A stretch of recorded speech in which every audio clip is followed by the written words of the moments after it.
Recipe is from my book, Vegetables for Carnivores. In the book I call for frozen Brussels sprouts, and I failed to mention that fresh ones are also fine and maybe even better.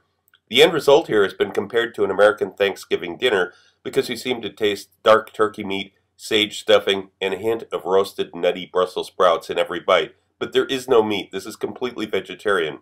You can further enhance the Thanksgiving illusion by serving some cranberries with it. Unfortunately, I wasn't able to find any cranberries here in Russia at this time of year, and unlike most of my videos, I address plating at the end. I've got the Brussels sprouts loaded into the food processor. There's 15 grams of garlic cloves. Don't try to put the nuts and the other ingredients in at the same time. They won't grind up well. You have to do it 2 steps.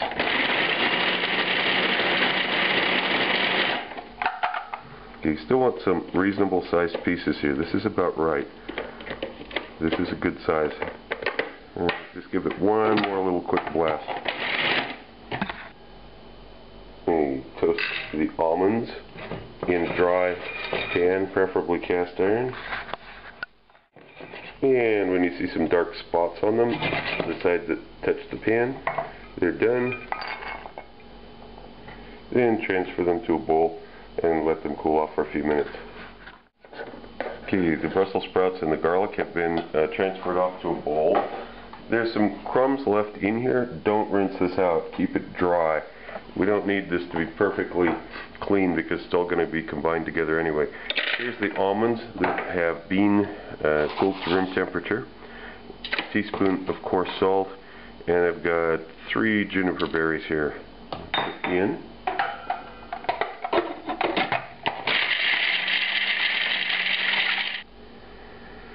And I just want to show you how fine this should be. There's still some coarseness in there, but there's no big lumps of nuts or juniper berries.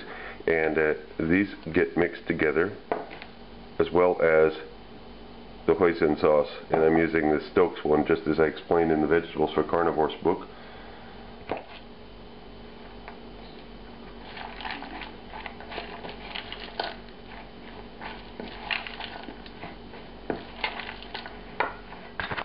Then load it into a shallow baking dish like this, and you position the bay leaves, stick them down into it equidistant. You're going to pull these out later. Then notice that it doesn't come all the way to the top, so the foil is not going to actually touch this, and it's not acidic, so it'll be just fine with foil over it. So like this, seal it well, crimp down the corners, and then goes into the oven as explained in the Vegetables for Carnivores book and also in the diagram coming up here. Note that the oven shelf is set at 15 centimeters or 6 inches from the broiler element, not the pan. The temperature setting expects your oven to turn the broiler element on and off so as to regulate the temperature. If you have an old gas oven where the broiler just stays on at full, then the cooking time will be shorter, but the result will not be nearly as good. And during this time, cube up the potato, keep it in some water so that it doesn't brown, doesn't rust. Okay, the resting time on the Brussels sprout mixture is almost done. So I'm heating up a skillet here on a number 5 heat, medium, and I'm going to let the butter foam up. The potatoes are on a sieve, drained, and when this foams up I'm going to put it in, but I'm going to keep the heat at 5. I'm going to keep it at a medium. That's important here. Don't crank up the heat to get the butter going. After about 5 minutes, put this in, toss it, make sure that it's evenly coated with the butter.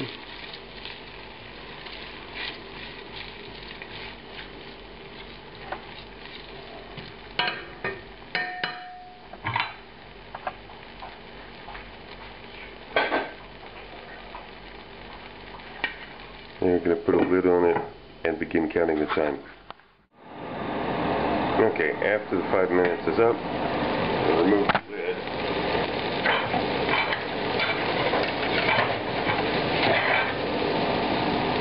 Now I've got this mixture that had the the bay leaves in it. We're going to pick the bay leaves out, and the Brussels sprout mixture goes into the pan.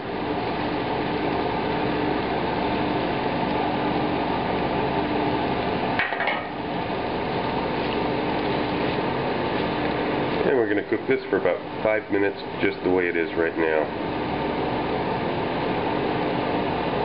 No lid. Now, after about 5 minutes on 5, medium heat, I'm going to add sage leaves and that little bit of red wine, and I'm turning the heat down to 3, even lower now. And this is going to cook for about 8 more minutes on a low heat. 3, like I said. And let the fragrance of the sage leaves permeate the mixture. This is also the time to have standing by a good hard-boiled egg and a couple of tablespoons of onion that have been minced. I'm going to chop up this egg in just a second. And when the time is up, we're going to pull the sage leaves out of there. Add the onion and the hard-boiled egg. And then we have to taste it and adjust the seasoning with a little bit of black pepper, salt, and personally MSG. Add a little bit of MSG, maybe half a teaspoon, maybe a little bit less. You can add none. It'll still be good. You want that real umami richness in it though. Add the MSG. Okay, this is ready. And as you can see, the final product is not so great aesthetically, and these days that's important. I suggest you remedy this by making up a quick sauce by whisking mayonnaise and lemon juice together, then deep fry sage leaves, grated carrots, and beets. Deep fry them separately, of course. You can put the sauce at the bottom of a sherbet glass and then mixture on top with the deep fried vegetables like this, but if you're a little bit more ambitious, you can plate it up. If you use a white plate, you won't see the sauce. If you use a red plate, then the carrots and beets tend to disappear.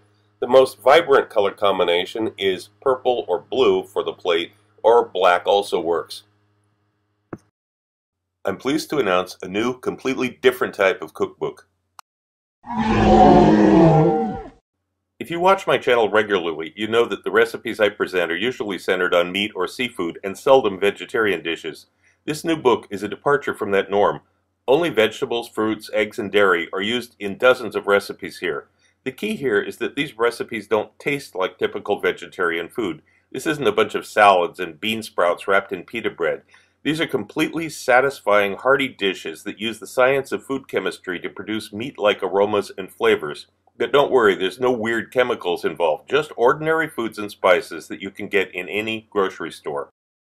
This really is an entirely new approach. These are flavorful, filling meals produced by a distinctive cooking method and unexpected combinations of ingredients. Once you see how it's done and understand the method, you can apply these preparations to some of your own recipes and transform them into vegetarian dishes too.